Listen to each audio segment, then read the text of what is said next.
filiale, la première. Nous sommes maintenant ici à l'épicerie Tidegras. Vous avez vu notamment quelques photos, l'inauguration. Avec nous, mais une pilière, hein, c'est même la seule aujourd'hui à diriger l'épicerie Tidegras. Mais il s'agit de Enrika Innocent. Bonjour Enrika. Bonjour Tano. Bel bonjour, comment tu fais?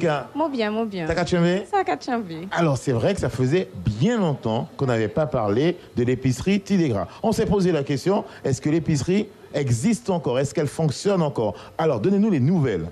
Alors c'est vrai que la question peut se poser puisque nous avons été un peu dans le silence pendant quelques temps, mais c'était volontaire puisque nous avions en fait une restructuration à mettre en place par rapport à notre perte de subvention, une réorganisation également de nos services.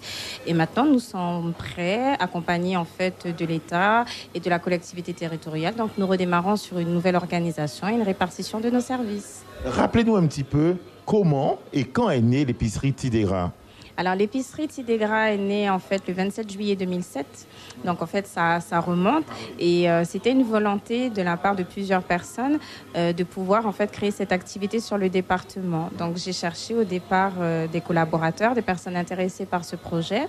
Je l'ai défendu en premier lieu en métropole auprès du réseau national Andes de manière à faire accepter en fait l'outre-mer puisque ça ne faisait pas forcément partie de leurs priorités.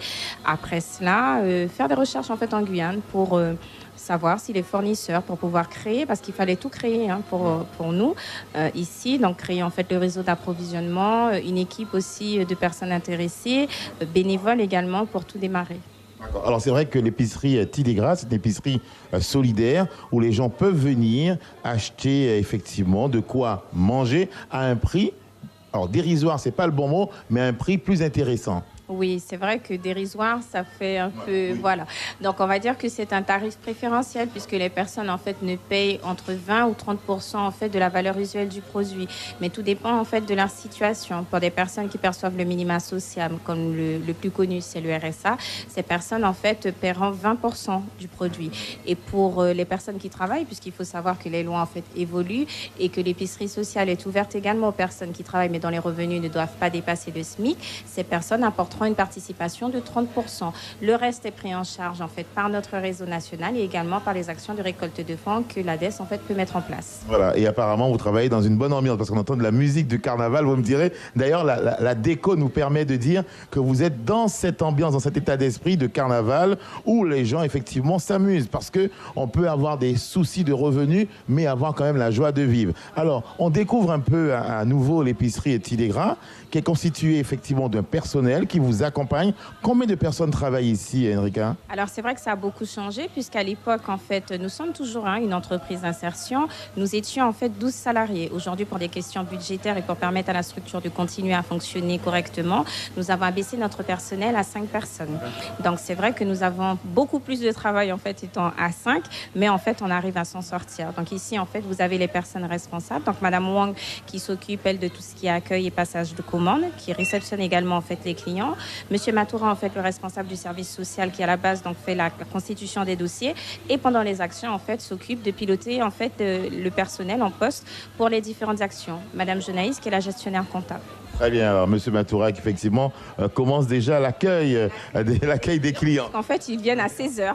Voilà, ils viennent effectivement très tôt acheter leur galette. Tout à l'heure, je vous parlerai effectivement de la galette solidaire qui fonctionne bien. On va poursuivre la visite parce que effectivement, l'épicerie Tidegras, au départ, c'était ça. C'était une épicerie avec effectivement des produits de la vie de tous les jours, des produits que l'on trouve ici. Alors, vous ne faites pas de concurrence aux commerçants, aux épiciers qui existent, aux épiceries qui existent ici, mais vous apportez effectivement autre chose à la population qui vient ici. Oui, tout à fait. Donc, nous ne sommes pas sur un marché concurrentiel. Ce n'est pas l'objectif, en fait, d'une épicerie sociale à proprement dit.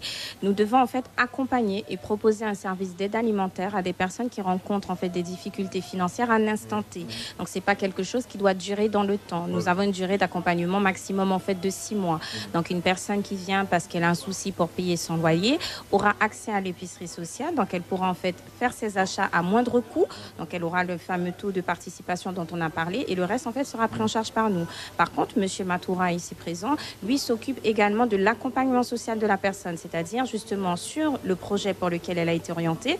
Par exemple, la payer de loyer, nous allons travailler avec cette personne, puisque comme elle va payer moins cher les denrées, elle va économiser sur son budget. Et l'économie, en fait, qu'elle aura faite, on va la réinjecter, en fait, sur la dette. Voilà. D'accord, ok, très bien, bien vu. Alors tiens, justement, puisque vous avez parlé de M. Matoura, on va le retrouver, M. Matoura, pour avoir un petit peu son rôle ici au sein de la structure. M. Matoura, bel bonjour. Oui, bonjour. Alors, M. Matoura, à l'instant, Mme Innocent nous expliquait un petit peu votre rôle d'accompagnant, donc notamment des personnes qui sont parfois dans une difficulté. Alors, ce rôle commence comment et va jusqu'à où à peu près?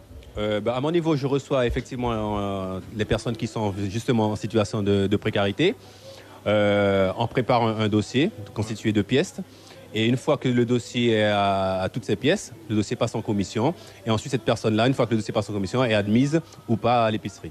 Alors, c'est une difficulté parfois pour des gens qui n'ont pas forcément tous les papiers nécessaires. Alors, comment vous pouvez les orienter de façon à ce qu'ils arrivent avec un dossier complet et qui permet effectivement l'éligibilité justement pour pouvoir avoir droit à cela? On essaie de faire au mieux au quotidien. Hein. Donc, notre rôle, c'est de les accompagner au mieux. Et les accompagner au mieux, c'est d'être un petit peu plus indulgents quand ils n'ont pas toutes les pièces au moment voulu. Et après ce moment, ils sont très compatissants, ils reviennent et à ce moment-là, on peut réussir à faire un dossier quand même complet. D'accord. Aujourd'hui, combien de personnes fréquentent en continu l'épicerie Tidégra? Ils sont nombreux? Oui, ils sont plus de 150 personnes au moins. Ouais. Et ça se passe très très bien. Et on sent cet engouement et cette envie de revenir, même quand ils sortent de dispositifs. Mais ils sont quand même présents. Très bien, mais c'est l'essentiel. Merci en tout cas, Monsieur Matoura, pour toutes les précisions. Je reviens à vous, Madame Innocent. Alors, je sais qu'à un moment donné, la difficulté était là. Il a fallu restructurer, il a fallu trouver des partenaires. Alors, ces partenaires, ce sont seulement les institutions ou bien est-ce que des partenaires privés peuvent prendre part à l'évolution de cet institut, de cette épicerie? Alors, sachant que l'ADES, en fait, est une entreprise d'insertion, c'est-à-dire qu'on a un agrément de la direction du travail pour développer, en fait, cette activité au niveau du territoire de la Guyane. Donc, mon devoir et ma mission, c'est de toujours, en fait, trouver de nouveaux collaborateurs.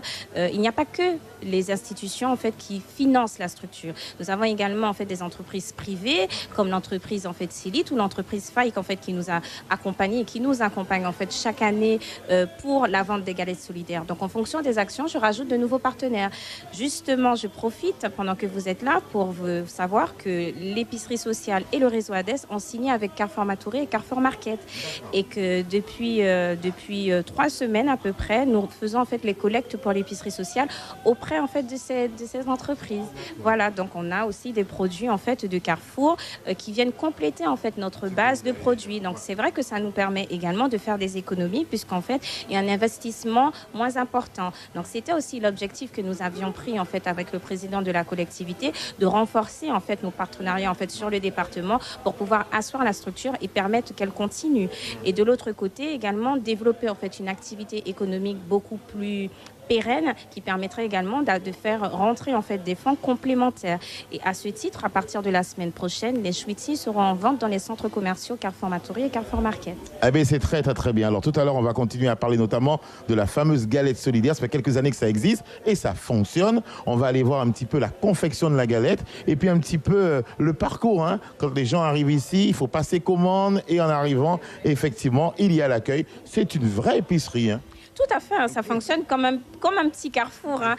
On a toute une procédure en fait de passage de commande, d'entrée en stock, des fournisseurs. C'est exactement pareil, c'est juste que la surface est plus petite, mais c'est exactement pareil. En tout cas, vous nous donnez faim là maintenant. On va aller découvrir la galette, la confection de la galette dans un instant, car nous irons dans les cuisines. Pour l'heure, on va retrouver une autre chronique, une rubrique que vous aimez bien, c'est la chronique de Mike Montbrun. À tout à l'heure pour la suite. Nous serons dans les cuisines et là, on va forcément voir comment on prépare la galette et puis la goûter aussi. Oui, tant qu'à faire. À tout à l'heure pour la suite.